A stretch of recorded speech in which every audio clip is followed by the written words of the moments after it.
Hello, and thank you for watching How to Fix Your Life in 5 Easy Steps. Hi, I'm Greg, and sometimes we just get derailed in life, and crap happens out of left field that kind of knocks us on our ass. And it's happened to me on more than one occasion. But what I'm going to do is I'm going to share these 5 steps that I've used to get myself back aligned and heading in the right direction. So let's get to it.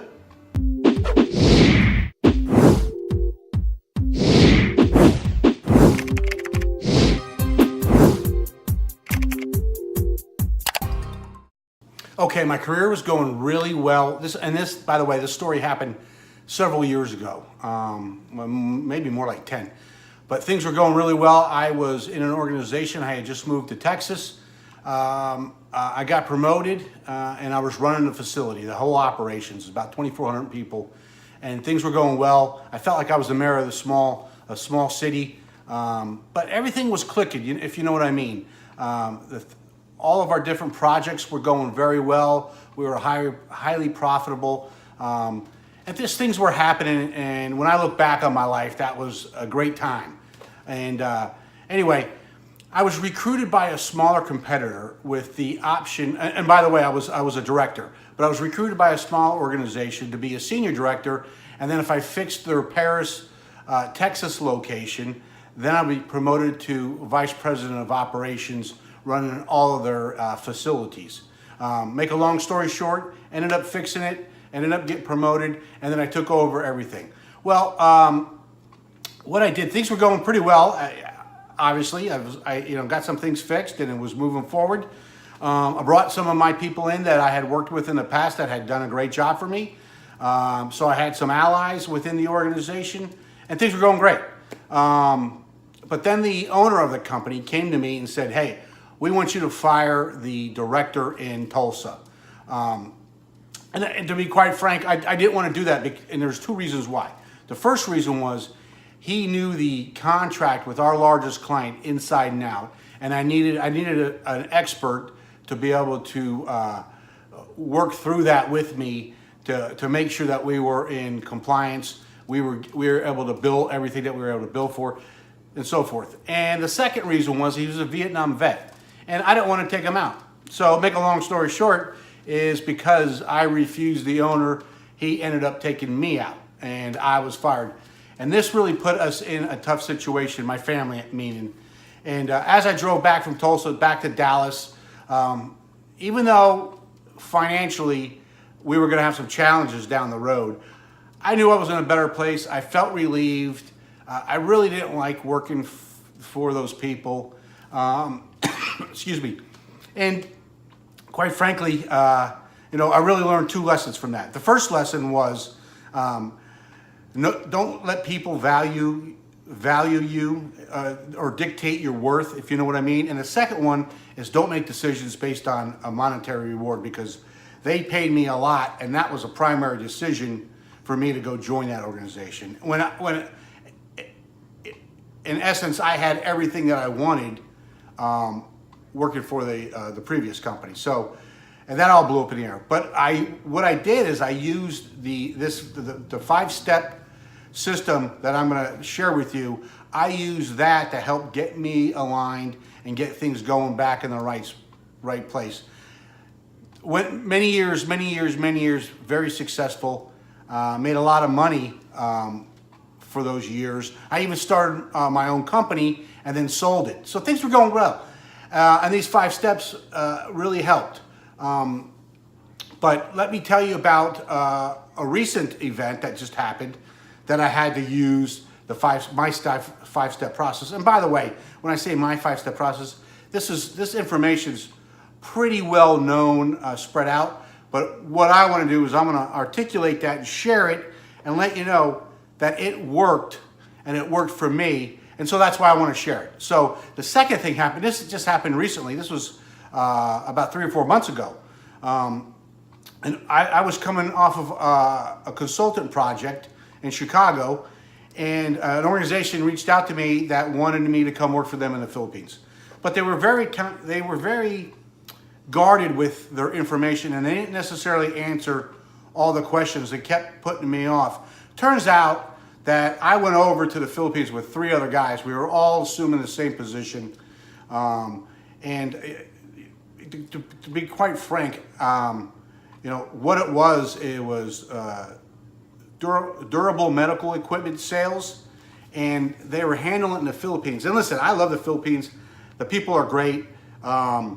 They do a great job, but I'm not so sure that doing Medicare offshore, selling things to the elderly, is really a good process for the customers in the United States. And listen, this is nothing against the agents and the team leads in that was working with me. They were awesome. They worked hard. They were honest. They were trying to do what they could do. But the leadership of that group was very suspect. And quite frankly, I was worried about what their moral compass was really pointed to. Here's a perfect example. So the CEO sends me a Skype message on Saturday night telling me how awesome the sales numbers were, and then on Monday I was cut from the organization. It happens. What can you do? But I don't think they really knew what was going on, and I don't think they knew who was on what shift, quite frankly. So it was, it's just sometimes things happen that are good for you. And I ended up taking the money that they gave me and went on a month and a half long vacation, and went to a bunch of different islands in the Philippines. Had a great time. Anyway, so the 2 key takeaways from that position were: know what you're getting into when you agree to make a commitment, and make sure that the leadership team is ethical and is purpose-driven in a positive, focused manner. If not, why join an organization, right? These 2 stories are just examples of 2 hiccups that occurred in my career and kind of pushed me, after the first one, kind of pushed me to the entrepreneurial side. But these are things that happen, and the bottom line is we all get crap thrown at us.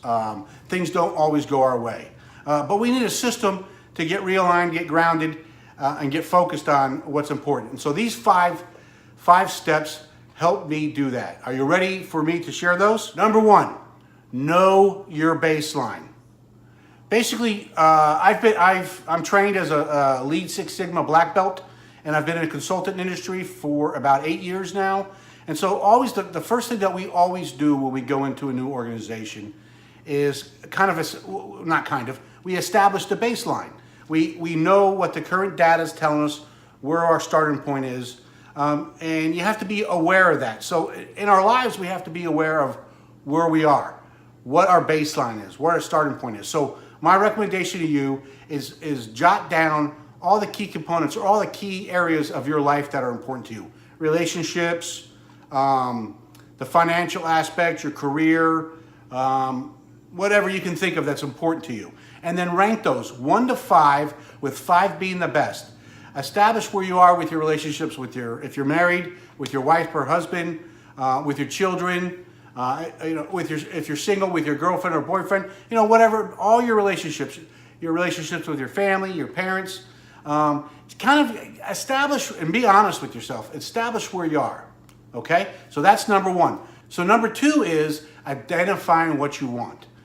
You have to get clear on what you want. Now, I'm not talking about material things. You can include that, but I'm talking about how you see your life, how you want to live, what's your purpose, what's your vision for what you want in a relationship, in a career. Maybe you want to be an entrepreneur and you see yourself in 5 years owning whatever, some kind of business, either brick and mortar or online. But you have to know what you want. Now, what I've found, and I found this out for building websites for people, they know what they don't want, but they don't really know what they want. And that's hard to deal with. So kind of sit back, step back and figure out what you want. Okay? Number 3, create a plan and then identify the action steps you need to take.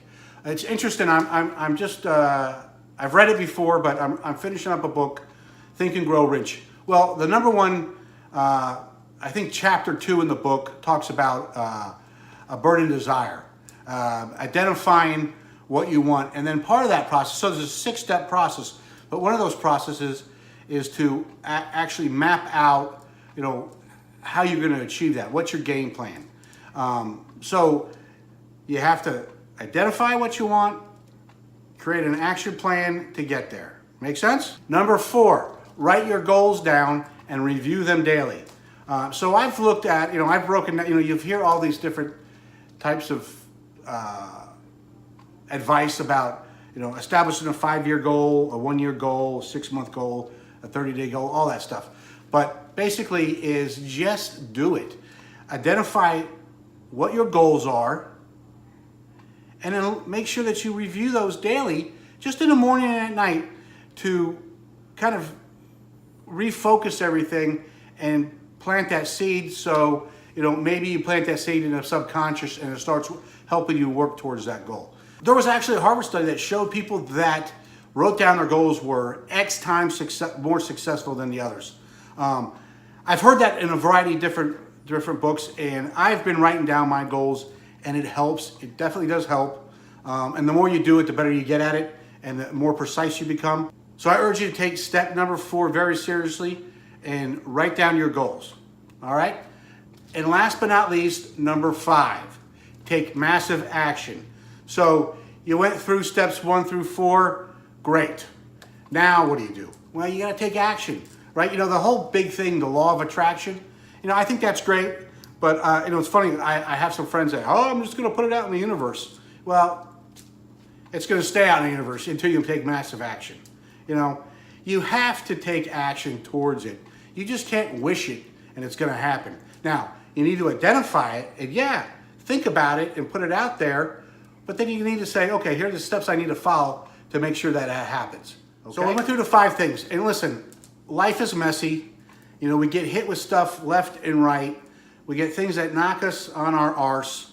And, it's just life. The important key is how you respond. I mean, if you want to lay down and live a mediocre life, then I guess that's fine. You don't get back up. You get on the couch and watch TV, I guess. I don't know. To me, I get focused on stuff and I become a little bit like a bulldog. And so I get back up. I get knocked down a lot because I make a lot of mistakes. I make some goofy mistakes.